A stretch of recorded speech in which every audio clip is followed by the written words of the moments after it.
Hare Krishna, dear devotees. I welcome all of you to this Bhakti Sanga Japan newsletter interview for the month of November. And today we have with us Her Grace Indulekha Karuna Mataji for the interview today.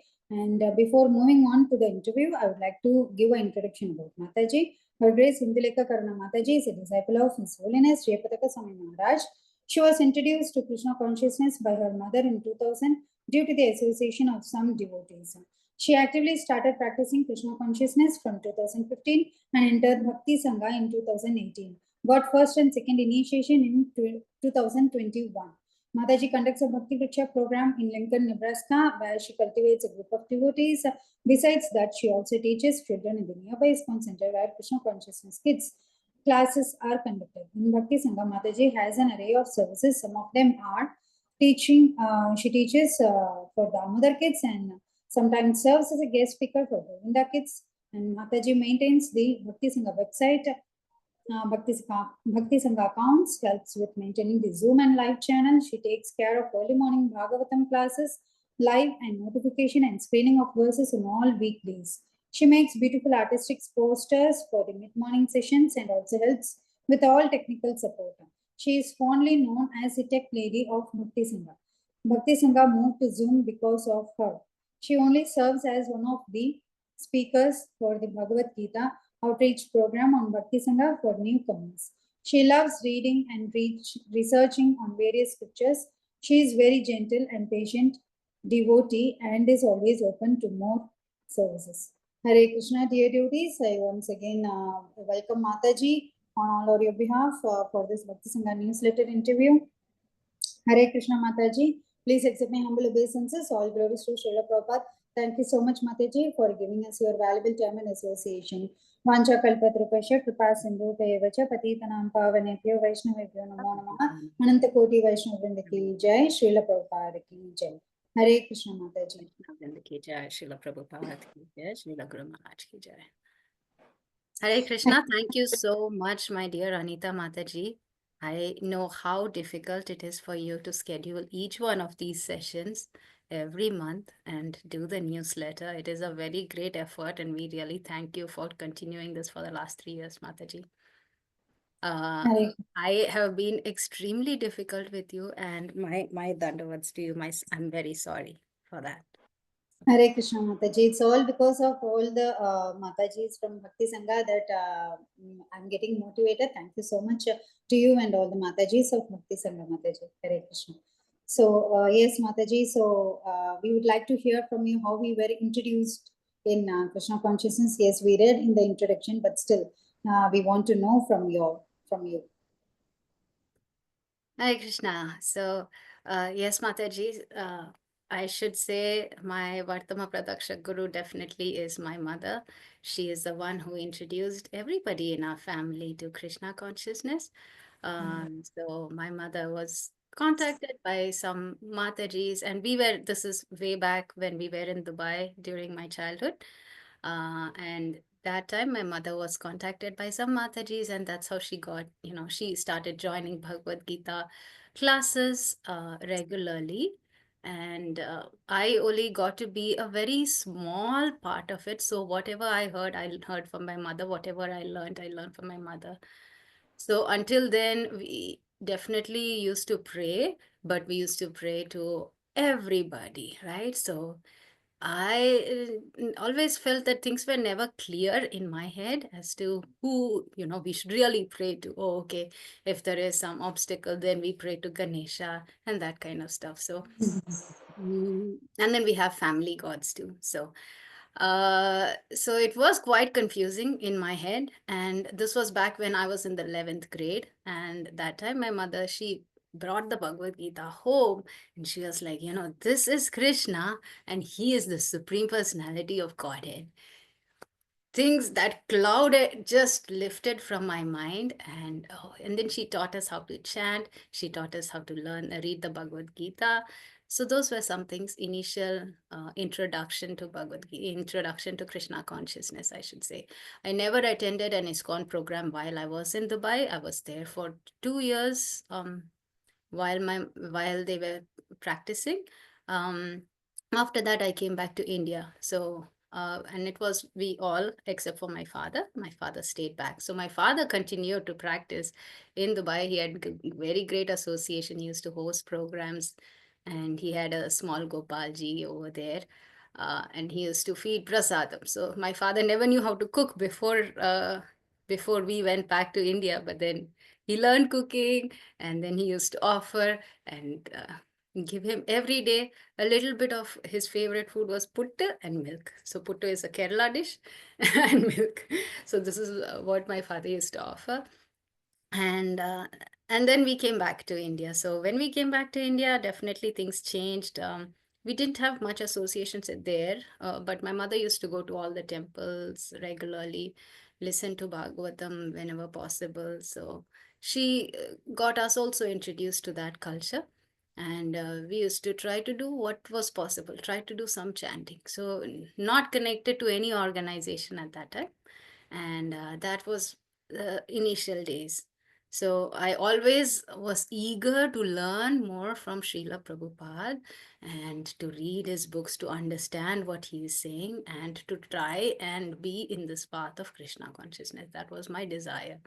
And somehow, um, in 2008, I got married and I came to the US. I remember at that time also my one prayer was hopefully Srila Prabhupada will shower his blessings and his mercy so that I can get into this path of Krishna consciousness.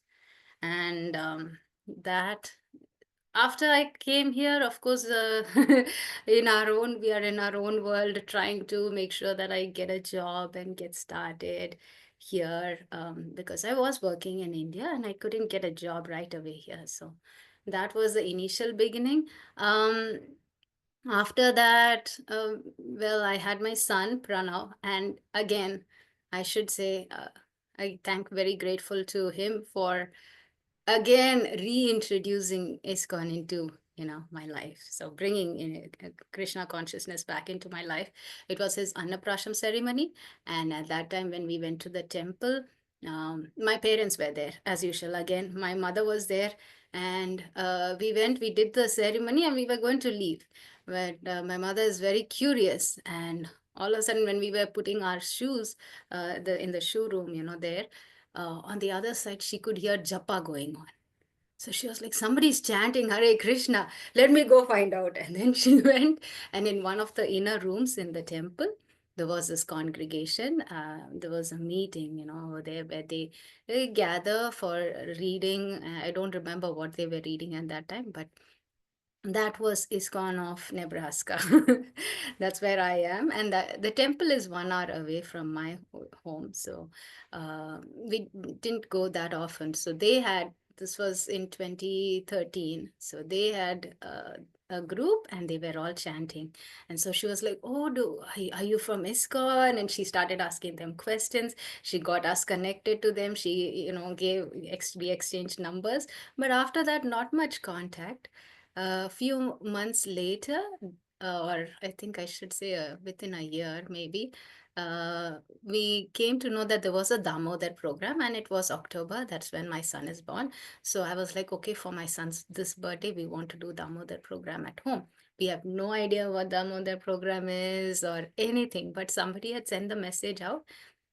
So we were like, okay, let us get this going. And so we asked them to come, and there were a few devotees who joined us, one from the area where I was, Lincoln, and one from Omaha. And they came, they had a nice kirtan and program. They did the Damodar program in our house. And then they left. And the person from Lincoln, he is a so he also, got us more into Krishna consciousness. So I should thank him also. Mm. And so he was there in Lincoln for a couple of years, and he told us that they have a regular weekly program, and he said if you are interested, we can join. And I was very sure that definitely this is one opportunity. I've not had this for so many years, and I've really desired it. So I decided that, okay, I'm going. Doesn't matter what others feel like. and my son is 2 then. And he definitely helps in, making sure that everybody in the family goes. uh, first program I went alone, and after that he was like, no. I was like, okay, I'll take my Pranav also with me. And he was like, no, I want Acha to also come. He's really small, so I don't know what he understood, but he was like, no, daddy, father also has to come. And that's how we started going as a family. We made some really good friends in that program. So that was also a wonderful experience.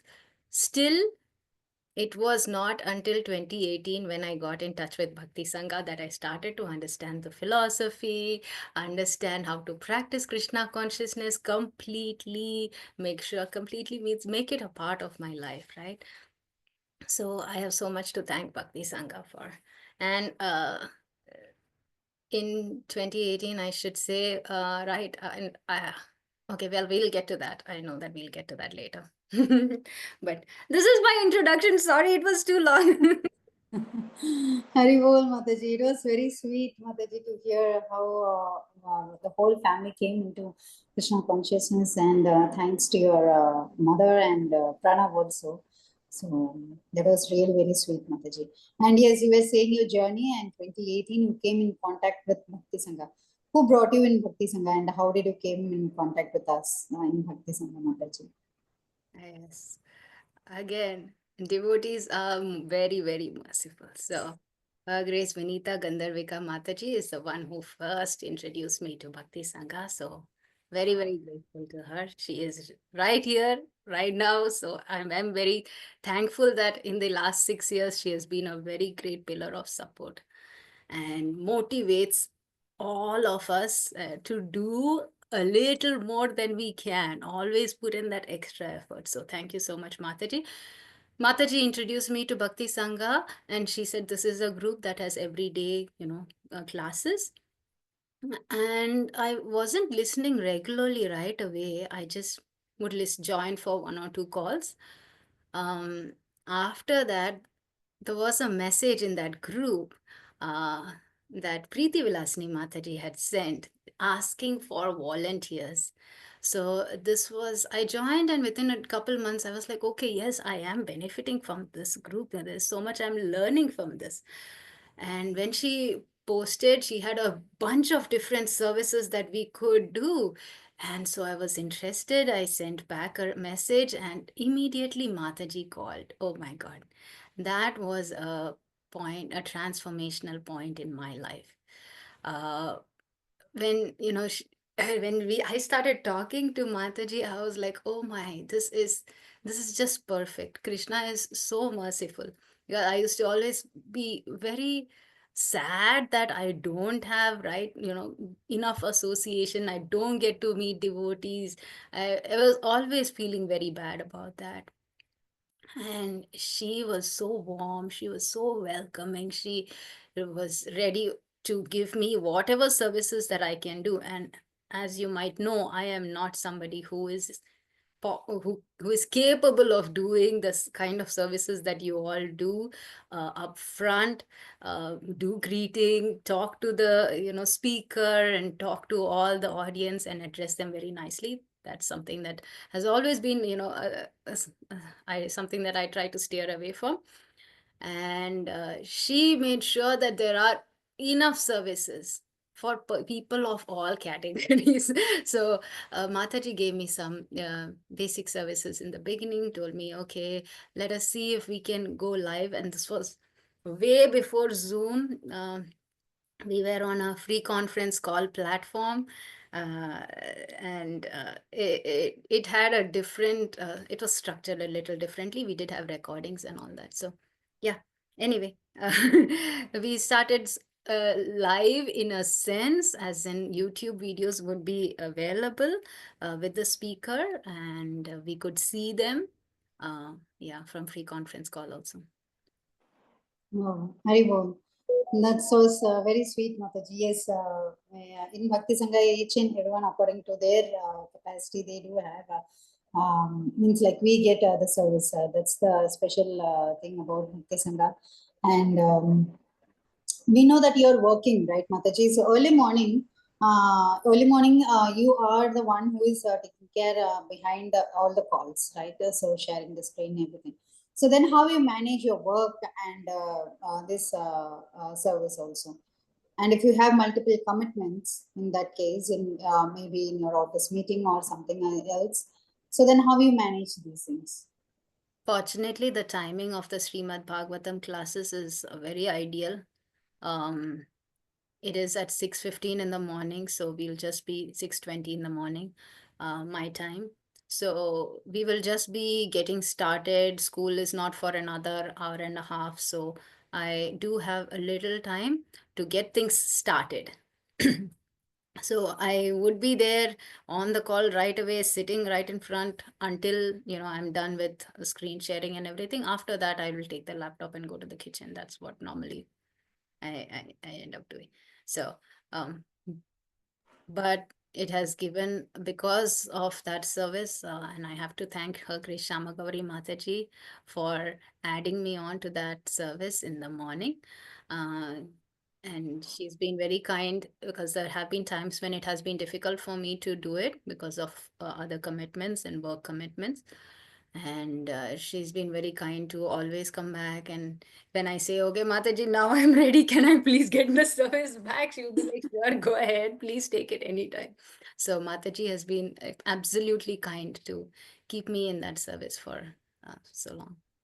Yeah, Vancha Kalpataru. That's what the devotees are. So that's really very nice to hear, Mataji. So and what is the local temple now you're connected with nearby? Do you have any local temples or you do any services over there, Mataji? There is a local congregation Mm-hmm. where I am.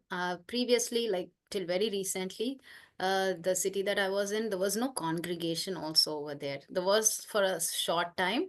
And when the Prabhuji and Mataji that were hosting it moved, then we slowly did our own small Bhagavad Gita programs and, kids classes, something like that, but on a very, very small scale. Right now we have moved, and over here again, there's just a Hindu temple. There is a Hindu temple, um, but there is no ISKCON temple over here in this place. So we have a congregation, and there are devotees in this area. So we kind of try to have programs at least one. I mean, we try to have it once weekly. Sometimes that also doesn't work out. So while giving classes, Mataji, what are the references? Like how you take references and who you get inspired from?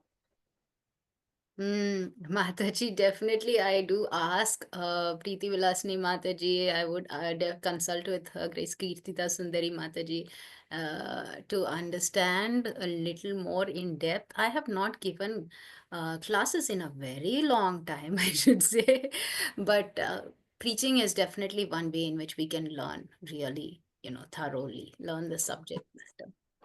So that Bhakti Sangha once again has given that opportunity to preach.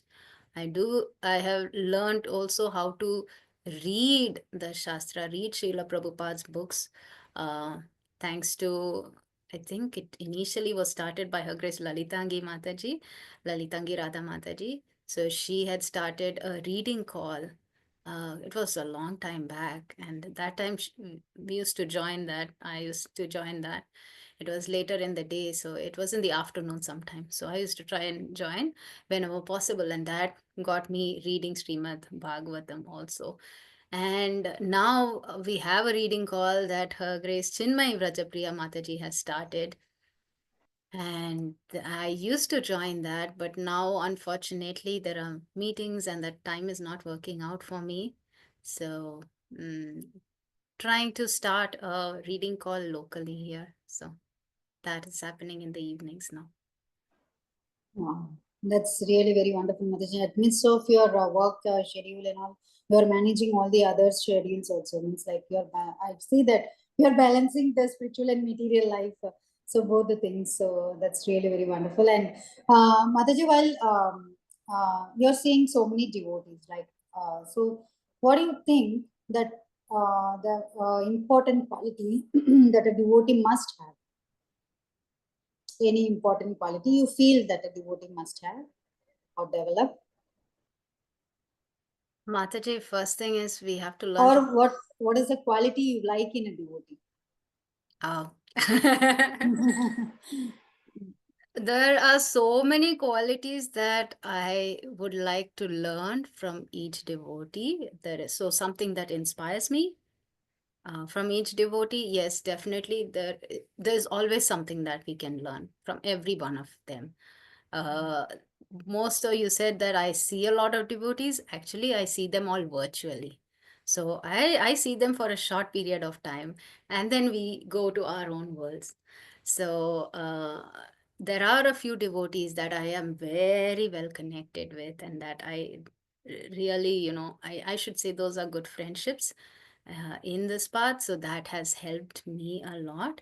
But as far as the first question on what is one quality that I feel a devotee should definitely develop or have, uh, and what I really look for in a devotee is that honesty. If they are honest with themselves, and then that we would have that trust in them, we would be able to develop a good bond with them.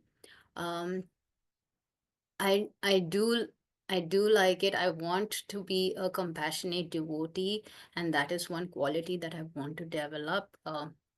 And I feel like it all starts with first understanding who I am, and understanding that I have certain limitations, and working to improve and work on it constantly. I mean, just because we are, I should say, I am at least trying to be a devotee. I cannot claim to be a devotee yet. So, mm, so it is. I learn something from each and every one of you that I meet on a regular basis. I can definitely say from Vinita Mataji that commitment, that dedication, is something that I try to be committed, but that level of commitment and dedication is something that's definitely a very high standard for me. But still, I would like to reach that at some point, right? Th- So yeah. Now, Very good.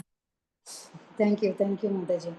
So, yeah, so we have been for these many years in Bhakti Sangha, and we have so many multiple programs virtually on Bhakti Sangha. Yes, of course, Bhakti Sangha is a virtual temple, we can say, where everyone from all parts of the world are getting connected. And what do you think that there should be an improvement in Bhakti Sangha? Do you have anything to say about that? uh, one advantage of being a coordinator is that you see how much effort is being put into, to keep this going and keep this running every single day. We are not a shop that stays open 5 days a week and just closes for the remaining two. No, we are open 24/7, 365 days a year, and not just one program. There are so many services and so many programs going on. And I see how much effort all these coordinators are putting into arrange speakers, to make sure that we have classes, to make sure that there is variety, to make sure that people's interests and people's, whatever requests are considered, and we try to put them together and make sure that we prioritize. Okay, maybe this time we'll have this particular kind of a class. So there's constantly, I should say that the coordinators and the organizers, they are constantly thinking of what next. So that is wonderful. If I have to say some, and of course I am biased, I see only because I am an insider, I see only the good things. But one thing that I feel we could add is we have daily morning Bhagavatam classes, we have mid morning classes with Chaitanya Bhagavat, we have kids classes in the evening.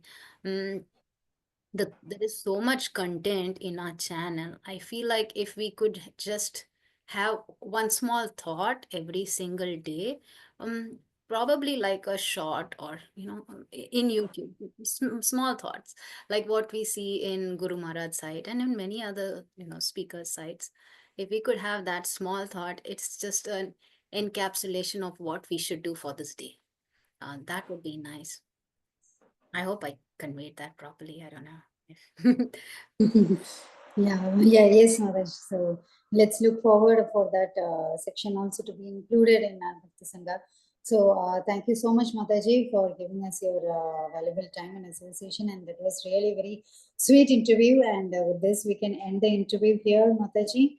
Vancha kalpadrapasya kripasindhu devacha patitanam pavane vaishnava Ananta Koti Vaishnav Vrinda ki jai, Srila Prabhupada ki jai, for praise.